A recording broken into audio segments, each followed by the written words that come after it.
Egg ಕಬಾಬ್. ಇದಕ್ಕೆ ಬೇಕಾಗುವಂಥ ಸಾಮಗ್ರಿಗಳು egg, kebab powder, chicken kebab powder ನೀವು ಯಾವ್ದು ಬೇಕಾದರೂ ತೊಗೋಬೋದು.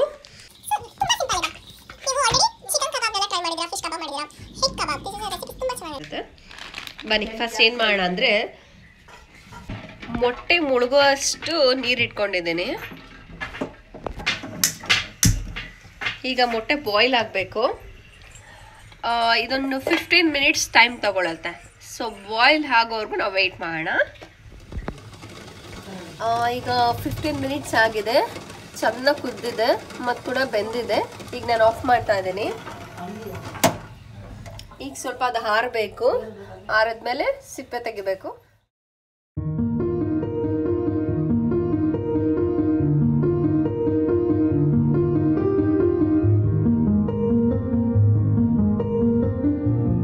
ಮೊಟ್ಟೆ ಬೆಂದಿದೆ, ಸಿಪ್ಪೆ ಎಲ್ಲ ತೆಗ್ದಾಗಿದೆ. ಸೊ ಈಗೇನು ಮಾಡಬೇಕು, ಮೊಟ್ಟೆನ ಎಕ್ಸಾಕ್ಟಾಗಿ ಆಫ್ ಮಾಡ್ತಾ ಇದ್ದೀನಿ. ಸೊ ನಾನೀಗ ಆಫರು ಮಾಡ್ಕೋಬೋದು, ನೀವು ಇನ್ನೂ ಕೂಡ ಒಂದು ಮಾಡ್ಕೋಬೋದು, ಬಟ್ ಮಾಡೋದಿಲ್ಲ.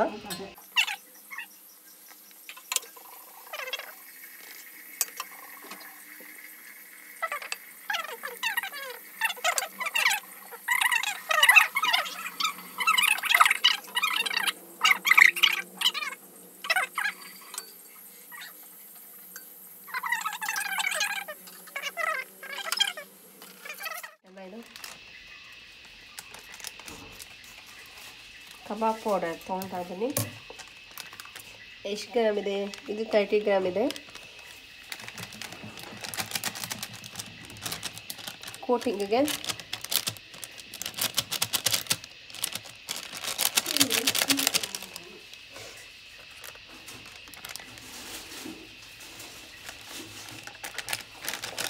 ಹಾಕ್ತಾ ಇದ್ದೀನಿ, ಸ್ವಲ್ಪ ಸ್ವಲ್ಪ ಹಾಕಿ. ಯಾಕೆಂದರೆ ಇದು ಕಾರ್ನ್ಫ್ಲೋರ್ ಎಲ್ಲ ಮಿಕ್ಸ್ ಮಾಡಿರ್ತಾರೆ, ತುಂಬ ತೆಳ್ಳಗಾದರೆ ಕಷ್ಟ ಆಗುತ್ತೆ. ಸ್ವಲ್ಪ ನೋಡ್ಕೊಂಡು ಚೂರು ಚೂರು ಹಾಕ್ಕೊಂಡು ಬನ್ನಿ, ತುಂಬ ನೀರಾಗಿರಬಾರ್ದು.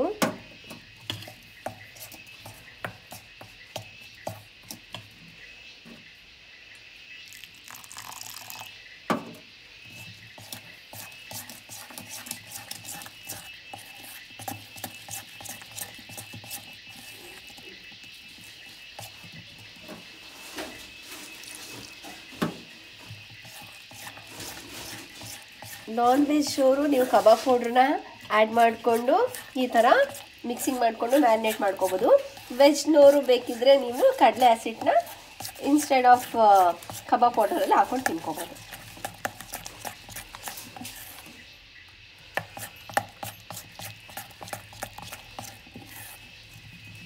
ಸ್ವಲ್ಪ ಗಟ್ಟಿಯಾಗಿದೆ, ಸ್ವಲ್ಪ ತುಂಬ ಹುಷಾರಾಗಿ ನೀರನ್ನ ಚೂರು ಹಾಕಿ ನೀವು ಬೈಂಡಿಂಗ್ನ ನೋಡ್ಕೋಬೇಕು. ನೋಡಿ ಆಲ್ಮೋಸ್ಟ್ ಆಗಿದೆ.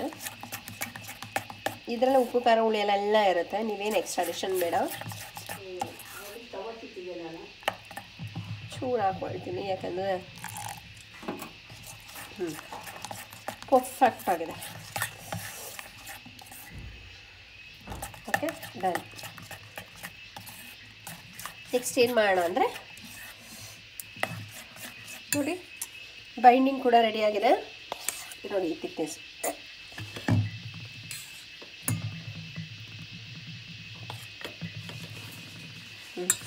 ಹೇಗೆ ಕೂಡ ರೆಡಿಯಾಗಿದೆ. ಇನ್ನು ಒಂದೇ ಫ್ರೈ ಮಾಡೋದು ಒಂದೇ ಬಾಕಿ.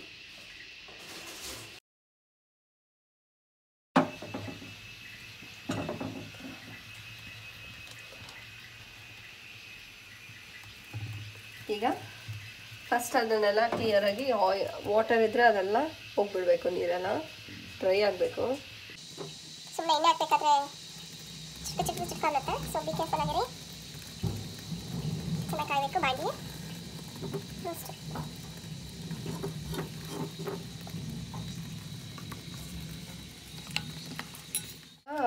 ಕುಕ್ಕಿಂಗ್ ಆಯಿಲ್ ಹಾಕ್ತಾ ಇದ್ದೀನಿ.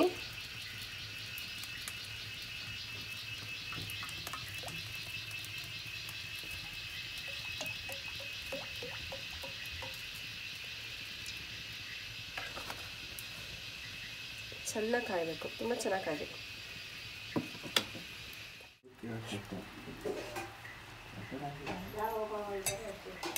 ಡಿಪ್ ಮಾಡ್ತಾ ಇದ್ದೀನಿ. ಕೋಟಿಂಗ್ ನೋಡ್ಕೊಳ್ಳಿ ಹೇಗೆ ಮಾಡೋದಂತ. ಕೋಟಿಂಗ್ ಈ ಥರ ಫುಲ್ ಕ್ಲಿಯರ್ ಆಗಿರಬೇಕು. ಸ್ವಲ್ಪ ಆದರೆ ಕಷ್ಟ ಆಗುತ್ತೆ. ನೀಟಾಗಿ ಎಣ್ಣೆ ಕಾದಿದೆ, ತುಂಬ ಸ್ವಲ್ಪ ಹುಷಾರಾಗಿ ನೋಡ್ಕೊಳ್ಳಿ.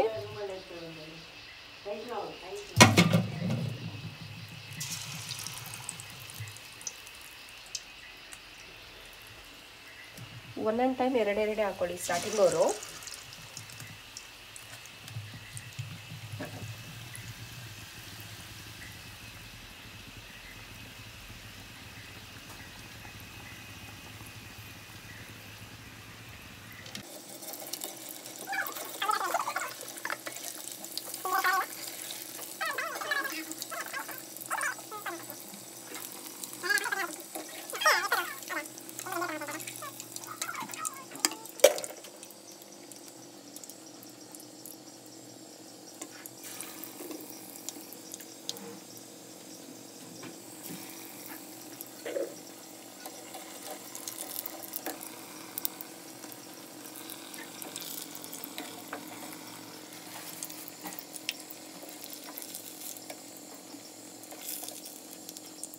ಈಗ ಆಲ್ರೆಡಿ ಫ್ರೈ ಆಗಿದೆ. ಲಾಸ್ಟ್ ಇಷ್ಟು ಫ್ರೈ ಆದರೆ ಆಯಿತು. So finally tasty Coorg egg kebab ready to eat. Delicious Coorg egg kebab is ready to eat.